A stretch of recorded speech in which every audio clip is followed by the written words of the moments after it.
Hello and welcome to the Argus Metal Movers podcast. I'm your host, Tom Kavanagh, Associate Editor at Argus Metals International. Today we're focusing on a Ukrainian titanium producer, Velta, which is working through some huge challenges to get their new titanium production technology to the market. I sat with CEO Andrey Brodsky to discuss their titanium plant operating during wartime and how to fill the titanium supply gap left by the conflict. So I think to start with, could you explain a little bit about Velta, what your guys' mission is, and how you came to be?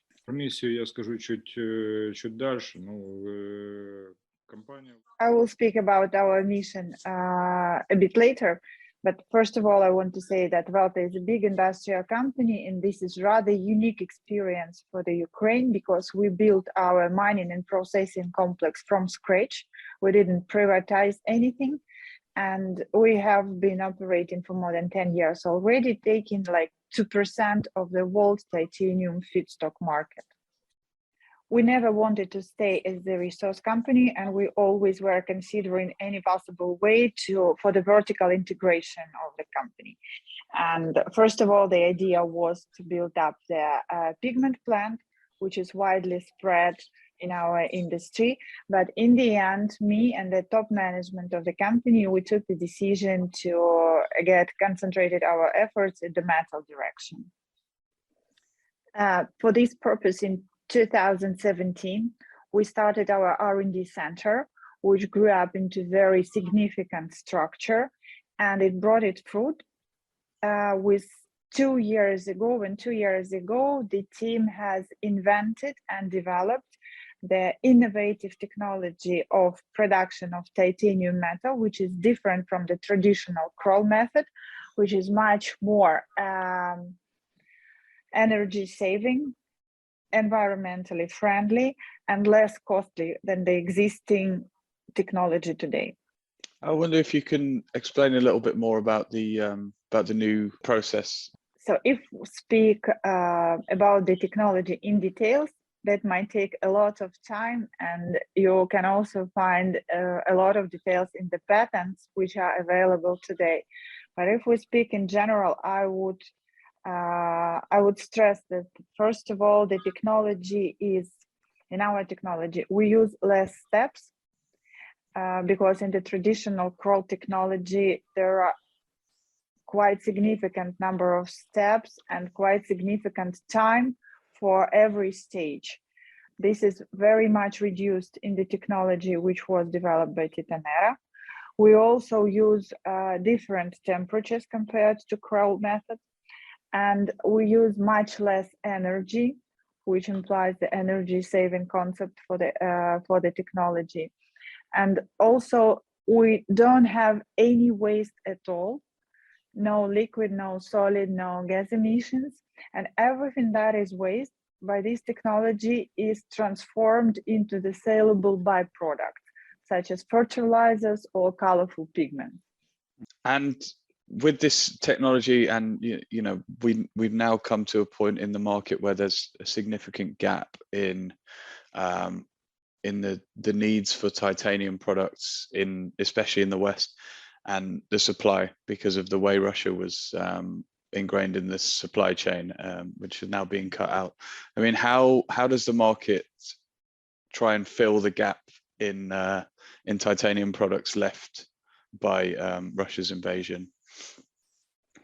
Let's say directly, Russia is sent away from this market, and I probably would be very straightforward in my messages, but I would say that Boeing and Airbus, such companies as Boeing and Airbus, were making huge mistake allowing Russia to take such significant positions in the market and increasing its share day after day. That was a very big mistake. So now Russia is being sent away, and of course not today, but in the several months time, we'll see how the supply chains are being destroyed, and aerospace industry companies, military and defense companies will start feel the extreme deficit of the titanium as feedstock, as the titanium sponge, and also the titanium finished goods. In terms of the finished goods, I mean, what does Velta provide to the market? Is it a sponge product, or will you be providing ingots, slabs, and parts? So as we speak for now, Velta is the producer of the titanium feedstock, high quality titanium feedstock. This is the material which Velta is providing for the market today. But the innovative technology which I described to you allowed us to diversify our activity. And last year we started designing and engineering works for construction of the first full-scale manufacturing unit. But unfortunately, because the war started, we were not able to finish this project. But in the very near term, we have the plans to start this construction of such a plant production manufacturing unit for the production of finished titanium goods. I cannot announce the country today, but unfortunately for now, this will be not in Ukraine. And the final product of this manufacturing unit, of this plant, will be finished either for the medical industry or for the aerospace industry, for the planes, or for the defense and military industry, for all of them actually, but definitely not the slabs, not the titanium sponge, or not the ingots. Okay. You said that obviously the war impacted the original project. I mean, are you going to continue some operations in Ukraine, and if so, what's the situation, including like logistics, staffing challenges, equipment, that kind of thing? Mm-hmm. Of course, you are right, and the war impacts greatly the activity of the company today. When we speak about the mining company, about Velta, we still continue our operations. We managed to perform all the contracts, and all of our obligations are being performed until now. Although that's extremely difficult in the current conditions, and every day we are overcoming many obstacles. And these are the obstacles and these are the difficulties with the supplies of almost everything, of the details, of the maintenance parts, of the diesel. And one of the biggest problems we have, all of them are big, but one of the very important one is the logistic, of course, because for now we don't have access for sea at all. So we can't make any shipments by sea like we used to do. And in terms of recovering after this, it seems as if the Russians have been pushed back, and the area that you're based is I assume is free from Russian occupation now, right? If there were Russians, we wouldn't work there for sure. That's sure. So in terms of now recovering those operations, I mean, what do you need to do in order to continue business and then grow going forward? We need investment, we need finance, we need peace, and we need stability. Let's hope that happens sooner rather than later, for sure. We hope it to happen as soon as possible, because every day our people are dying. Maybe in addition, I want to say a couple of words about the topic which we touched, but I want to develop it a little bit more. That is the Russia presence at this market. So I have my worries that when the war is over, some of the European customers, I will not name them right now, but they will continue their cooperation with the Russian producer of titanium metal, that is the VSMPO Avisma. First of all, I see the danger in cooperation with Russia, that in that fact that Russia has already proven itself as not reliable supplier in many different sectors, that is using the customers just to manipulate them from the political and economical point of view.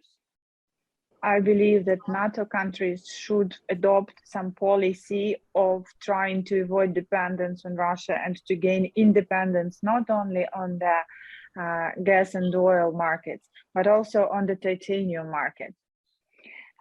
For today, all the military industry is heavily dependent on titanium. So the aircraft, the fighter jets, like modern fighter planes consist of 40–50% of their weight on the titanium. And at the territory of the European Union and Europe, there is today not any single plant, not any single manufacturer who is producing either titanium sponge, or that's early to say like that, but titanium parts by some alternative method.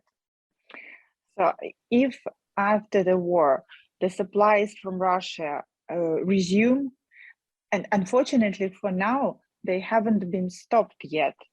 And Russian companies still keep on buying titanium, or European Union companies still are buying titanium from Russia.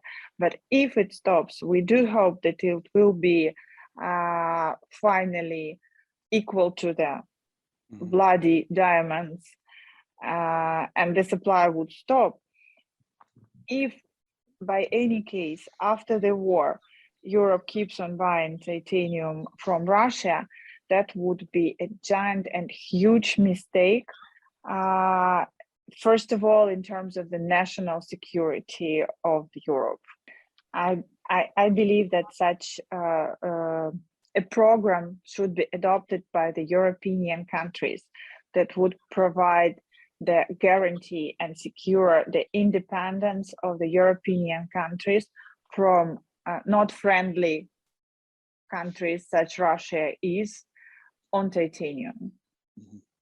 Last question. Do you believe that buying Russian titanium directly funds and aids the war effort in the Kremlin? The answer is evident, of course. The main producer of titanium in Russia is the Simple Visma, which belongs to Rosaboron Expert, which is the company which unites all the military producers in Russia. And traditionally, half of their titanium products go for export, and half is used to produce arms and weapons in Russia. So exactly this titanium is used in the bombs and rockets which are falling these days, day after day, the Ukrainian cities, and which are killing our people. These are bloody money, without any doubt. And if speaking already even more directly, I would say that the announcement and the message of Airbus that they are, when they buy titanium from Russia, it doesn't influence anything.